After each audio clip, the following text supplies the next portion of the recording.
Quando a gente vê, por exemplo, que o governo cortou esse ano para poder pagar essas aposentadorias e pensões, cortou do orçamento 11 bilhões de investimentos em infraestrutura, 6 bilhões da saúde e 5 bilhões da educação. Então eu pergunto, quem são os maiores prejudicados com a não reforma da Previdência? Tenho dito que os mais pobres são os mais prejudicados, porque se nós temos dois direitos básicos para garantir uma transcendência ao status quo, que são os direitos à educação, uma educação de qualidade para que eu possa ter um emprego adequado, uma saúde para que eu possa ir para a escola e depois ter um bom trabalho e exercer isso, se eu tiro, e eu tenho dito, na verdade se tira de onde você pode tirar.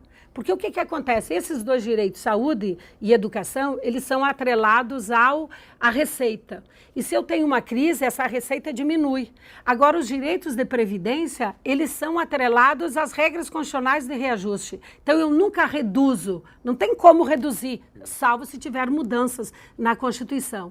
Então, por isso que eu digo que, Crestana, que são os mais pobres que acabam sentindo isso. Primeiro, porque eles teriam acesso, porque a classe média, de certa forma, busca um plano de saúde ou busca uma escola privada e acaba tendo a sua educação de qualidade e uma saúde adequada. Agora, as pessoas que não têm acesso a isso e com essa redução de destinação de recursos para isso, eles são os mais pobres.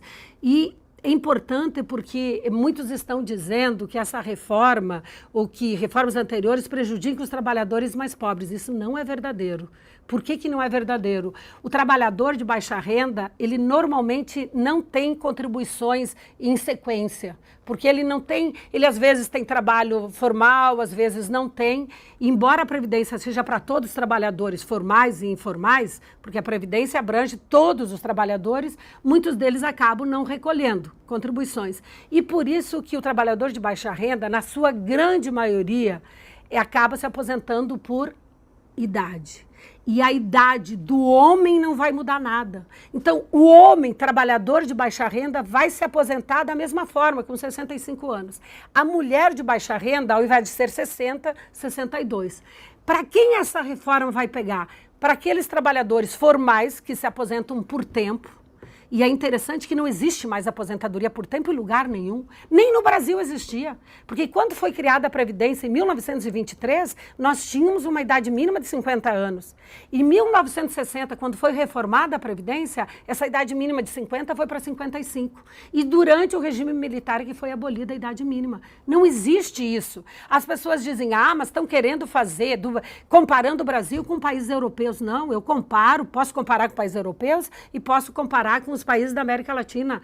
Todos os países da América Latina têm uma idade mínima para aposentadoria, nós não temos. Então, esta reforma vai atacar esses, que são os trabalhadores formais, vai atingir os servidores públicos, que embora desde 98 tenham uma idade mínima de 50 se mulher, 55 se mulher e 60 se homem, mas isso, pela longevidade atual, eu tenho 55 anos de idade, eu posso me aposentar, eu tenho capacidade laboral e a Previdência é para substituir rendimentos do trabalho quando diante de incapacidade real presumida. Então, na verdade, nós temos que pensar sobre uma outra lógica Previdência.